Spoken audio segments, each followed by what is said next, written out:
Hi there, I'm Coach Kenneth, And I'm Coach Victoria. and in this video we're going to be talking to you about 3 ways to be more captivating to your ex. Ooh, you gotta captivate them. Got to get their interest level back up, and it's not easy to do No, not at all. because they know you. There were things about you that maybe they were frustrated with or didn't like, and they're probably at this point feeling like you're not going to change or be different. Right? And you have to think about what are those factors that would make an ex, somebody who decided to end a relationship with me, see me as attractive again. Yeah. So it's important to think about focusing on areas that you can grow and change and look more attractive to them. Now, don't try telling them that because it is going to backfire. Believe me, I can't tell you how many times I've heard, I've told them I've changed and I'm going to change and I'm going to be different. And it doesn't work like that.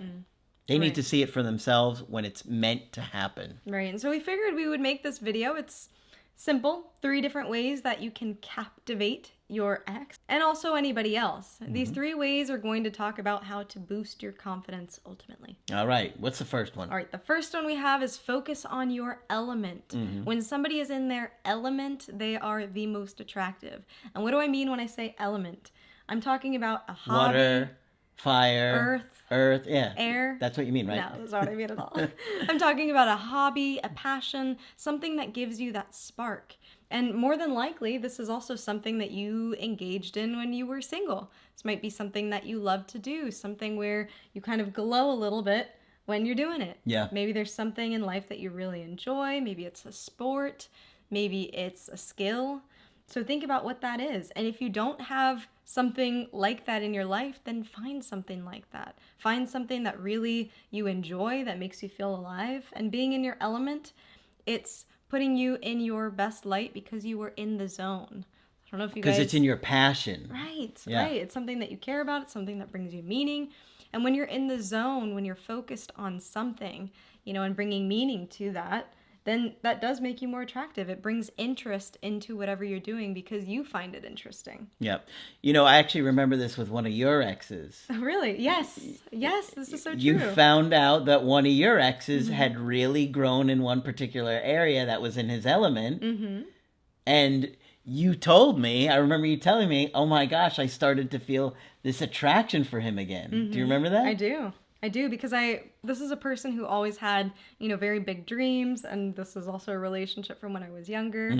And so it's kind of in that place where you hope the person that you love, that their dreams get realized. And so they did, and I've gotten to see that, and that's been really, really cool. But your attraction level, when you saw that change, Oh, yeah. because at the time, this is a long time ago, but you were not feeling that attracted to him anymore. And it had been a while since you saw him, and then you saw him again in his element, and you were like, Wow. Huh. Yeah. it really clicked in you, and I could see it when I remember talking about it, even though it was years ago, just watching you change. Because I'm always trying to learn about breakups. So when I see, I even get friends analyzed. and family going through it, my brain is always trying to remember these things. So I remember watching how different you saw him again, and it was like, I think maybe he had a girlfriend at the time. I think he might have. And so there was nothing happening there. But had he been single, he could have probably sparked things up again. Probably. He And had a chance. If you think about it, you probably attracted your ex while you were in your element in some way. Or in the beginning of the relationship, when you were in your element is when your ex had found you very attractive.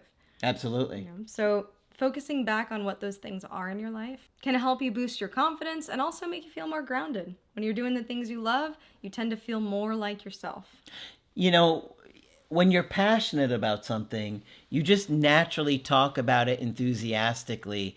And oftentimes there's like an expertise about it too, because you really care about it. And so it comes across as knowledgeable and, passionate and energetic and exciting. And so it's just something that's very attractive to people. I agree. Okay, number 2. This is a big one. Huge. Okay? Huge. Emotional security and self-control. And it is where you are probably going to be tested the most in this breakup, is emotional self-control. Everything inside you wants to beg, plead, change their mind, manipulate, do things to try and get their attention again. All of that is weaker behavior. Okay, I cannot stress this enough. If you want to create an environment that's conducive to attraction, you must show emotional self-control.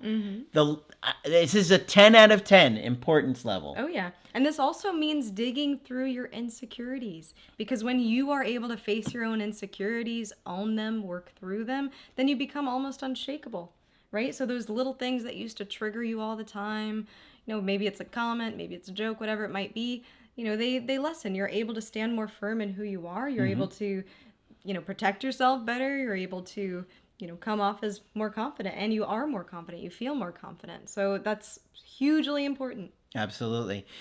If you don't do that, the chances of turning it around with your ex are very small.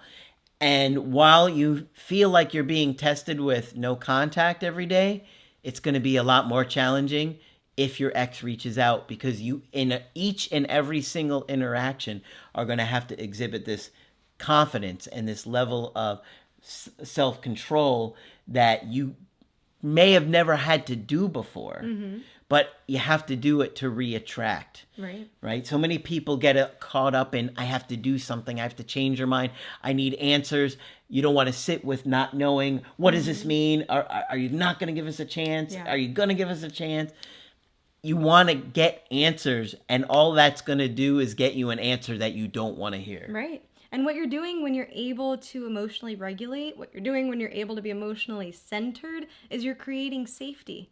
Right? Nobody wants to go back into an emotionally unsafe environment. True. If they think that you're going to overreact to something they say. It looks unstable. Yeah. And it's not a good place to be in. Emotional safety, it's very attractive. You feel like you can be more yourself. They feel like they can be more themselves too. And let me add to that. I think a lot of people will test when they're dating to see how you handle things.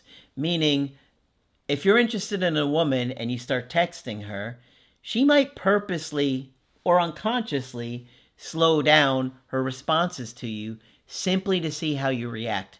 Because it's a really quick and easy way to weed out insecure people. Oh, yeah. Right? Yeah. And if there's this big angry reaction to somebody not giving you attention for an hour, canceling right? a date, Right. or postponing a date. Yeah, then it's going to turn them off or signal to them that this is not a safe connection. If you can't handle a rescheduling of a date, if you can't handle somebody not messaging you for an hour, then how are you going to handle some of those bigger life issues, right? So this is not out of nowhere. This is not, just to test you for fun. This can be something that's more calculated, and whether it's testing you or not, you are giving them that information on how you handle conflict. So just be mindful of that. Not everybody's going to be perfect, right?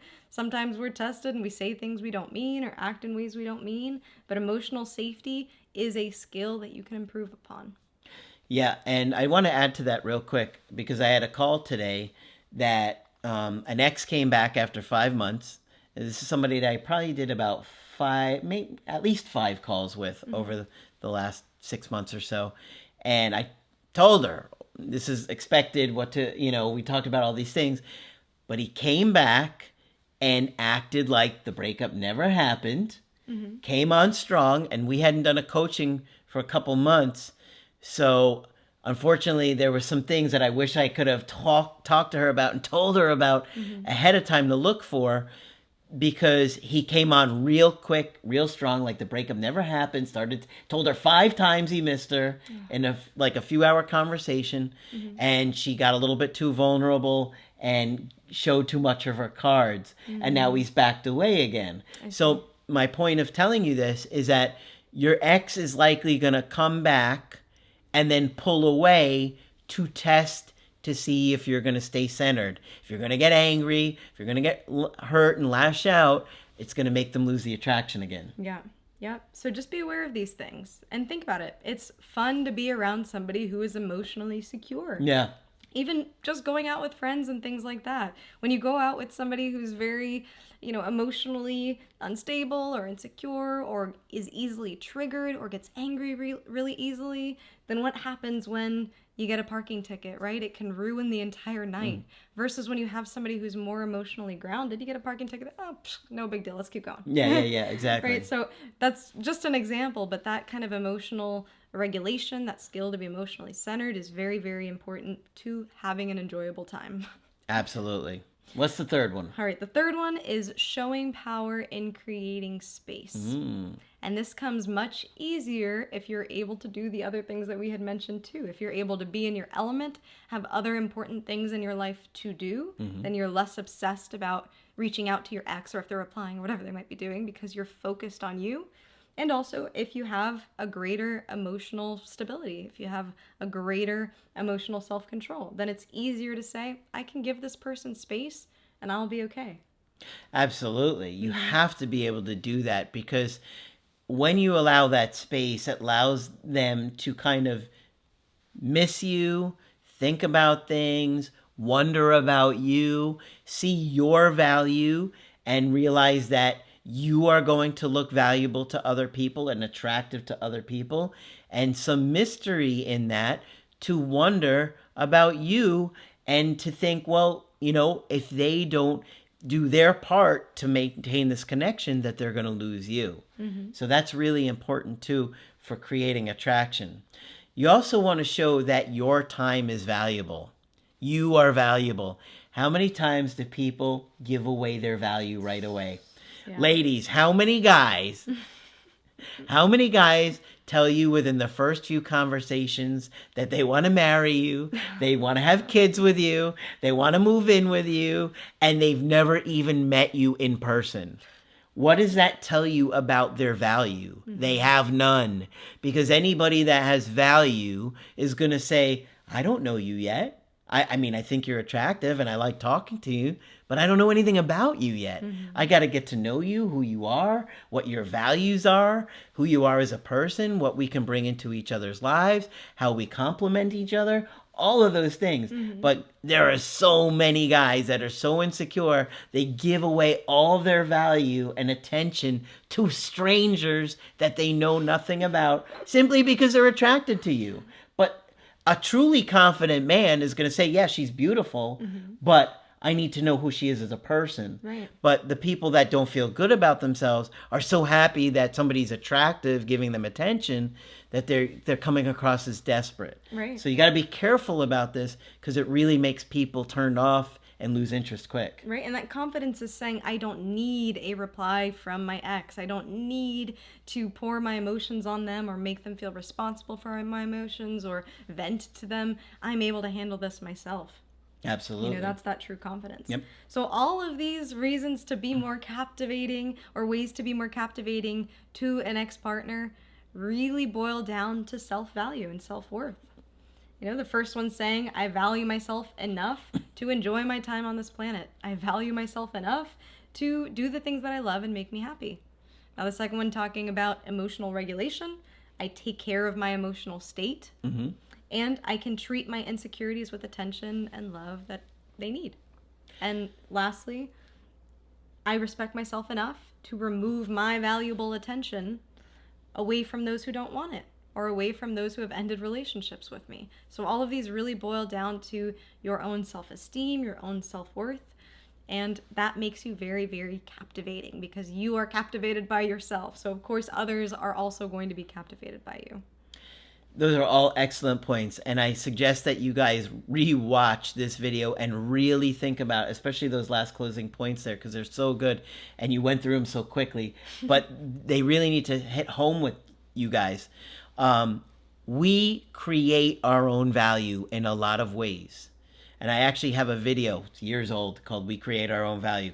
Look that up, because so much of our behavior is going to project our self-worth out there so people can see it, and we're projecting how we feel about ourselves. So if you're kind of disrespecting yourself, giving away your value to strangers or to people that don't want to be with you, and you're eager to chase after somebody that is ending a relationship, it's showing that you don't really value who you are, and we don't see ourselves like a high commodity in the dating world. And that is just going to make people see that and lose interest, thinking, okay, well, if he's acting like this, or he's coming on to me so strong and he doesn't really know me, then he probably does this with everybody. Quite honestly, a lot of you guys are just sending the same message on Tinder over and over and over again, hoping that anybody will reply. But people can see through that, right? Right. So this is why it's really, really, really important to be able to take care of yourself. And I know a lot of the things that we said in this video are much easier said than done. It does take work. It does take a lot of self-reflection, but we do think it's possible for you. Absolutely. Behavior can be changed. It takes emotional self-control to make these changes and to put them into practice when you really like somebody. That could be the really hard part. But hopefully this one's been helpful to you. Of course, when you want to get our help personally, you can do that on my website, askcraig.net. I do email coaching and I do Skype. Coach Victoria is also available for Skype coaching. I'm here whenever you'd like to chat. Just click on her name on the top of the website to schedule with her. But that's it for this video. I'm Coach Craig Kenneth. And I'm Coach Victoria. And we will talk with you soon.